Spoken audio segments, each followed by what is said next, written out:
नमस्कार. श्री स्वामी समर्थ सर्वांना. पुन्हा एकदा तुमच्या सर्वांचं अगदी मनापासून माझ्या यूट्यूब चॅनलमध्ये स्वागत आहे. आपल्या हिंदू पंचांगानुसार भाद्रपद महिन्याच्या शुक्ल पक्षातील तृतीया तिथीला हरतालिकेचे व्रत हे केले जाते. महाराष्ट्रासह भारतामधील अनेक राज्यांमध्ये सुद्धा हे व्रत केलं जातं.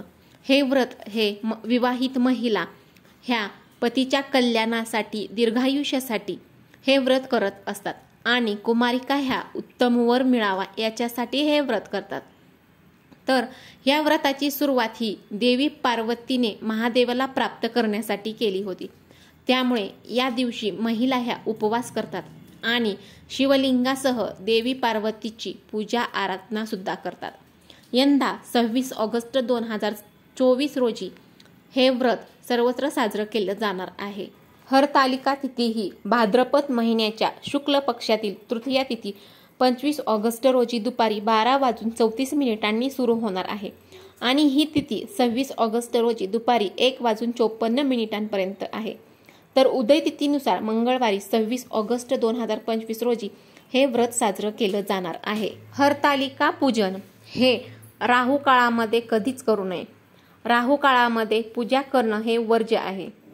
हरतालिकेच्या पूजेसाठी शुभ मुहूर्त हा बघावा आणि मगच पूजा करायची आहे आणि तो मुहूर्त हा राहू काळात हा नसावा.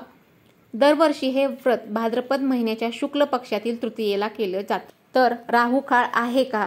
राहू काळामध्ये पूजा करावी का? तर 2025 मध्ये हरतालिका पूजन हे 25 ऑगस्ट रोजी सुरू होणाऱ्या तृतीया तिथीला करायचं. परंतु राहू काळ हा टाळायचा आहे.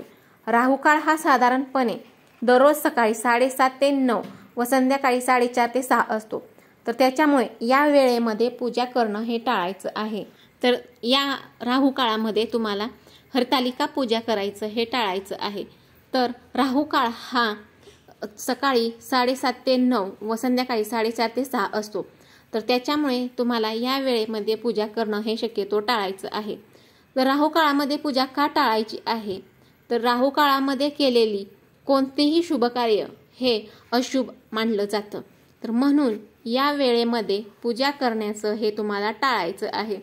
तुम्ही दिवसाच्या शुभ वेळी सुद्धा ही पूजा करू शकता, परंतु राहू काळामध्ये तुम्हाला ही पूजा करायची. तर हरितालिका पूजन हे कधी करावं? हरितालिका व्रत हे भाद्रपद महिन्याच्या शुक्ल पक्षातील तृतीया तिथीला केलं जातं. तर 2025 मध्ये 25 ऑगस्ट रोजी दुपारी 12:34 सुरू होत आहे आणि 26 ऑगस्ट रोजी दुपारी 1:54 आहे. तर शुभ मुहूर्त या काळामध्ये तुम्ही केव्हाही पूजा करू शकता. राहू काळ कसा टाळायचा आहे? तर राहू काळ टाळण्यासाठी तुम्हाला वेळेची खात्रीही करणं गरजेचं आहे. हरितालिकेच्या पूजेसाठी शुभ तिथी आणि शुभ काळ असतो. तर तुम्ही शुभ वेळीच ही पूजा करावी. राहू काळ संपल्यानंतर मग पूजा केली तरी सुद्धा चालेल. हरतालिका पूजन हे केव्हा करायचं आहे? तर हरतालिका पूजन हे तुम्हाला योग्य त्या शुभ मुहूर्तावरतीच करायचं आहे. तर 2025 मध्ये 25 ऑगस्ट रोजी दुपारी 12:34 सुरू होत आहे आणि 26 ऑगस्ट रोजी दुपारी 1:54 आहे. तर या काळामध्ये तुम्ही ही पूजा केव्हाही करू शकता, परंतु राहू काळामध्ये पूजा ही तुम्हाला टाळायची आहे. राहू काळामध्ये केलेलं कोणतंही शुभ कार्य किंवा कुठलंही शुभ कार्य करा, त्याचं फळ हे तुम्हाला मिळत नाही. म्हणून जास्तीत जास्त राहू काळ हा टाळण्याचा प्रयत्न करायचा आहे आणि या वेळेमध्ये पूजा करण्याची सुद्धा टाळायची आहे. तुम्ही दिवसाच्या शुभ वेळी सुद्धा ही पूजा करू शकता. हरतालिका हे व्रत खूप श्रेष्ठ आहे. माता पार्वतीने हरतालिका व्रत हे आचरण करून कठोर तपश्चर्या केली आणि भगवान शिवशंकरांची प्राप्तीही करून घेतली. त्याचीच आठवण म्हणून मनासारखा पती लाभावा आणि विवाहित महिला पतीला उदंड आयुष्य लाभो आणि चांगले आरोग्य लाभो, त्यांना दीर्घायुष्य मिळो म्हणून हे व्रत करत असतात. तर कुमारिका मुली ह्या चांगला वर मिळावा याच्यासाठी ही प्रार्थना करत असतात किंवा हे व्रत करत असतात. तर तुम्ही राहू काळामध्ये चुकूनही पूजा करू नका, कारण तुम्हाला राहू काळामध्ये केलेल्या पूजेचं फळ हे मिळणार नाही. त्यामुळे तुम्ही राहू काळ संपल्यानंतर ही पूजा ही करू शकता. त्यामुळे हरितालिका पूजन हे राहू काळामध्ये कधीच करू नये. राहू काळामध्ये पूजा करणं हे वर्ज्य आहे.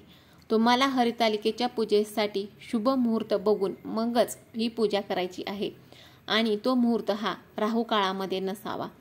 तर तुम्ही राहू काळ सोडून मग पूजा केली तरी सुद्धा चालेल. तर ताईंनो, व्हिडिओमधील माहिती जर का आवडली असेल, माहिती पूर्ण वाटली असेल तर व्हिडिओला नक्की लाईक, शेअर करा आणि कमेंट करायला सुद्धा विसरू नका. श्री स्वामी समर्थ. जय जय स्वामी समर्थ. अनंत कोटी ब्रह्मांड नायक श्री स्वामी समर्थ महाराज की जय.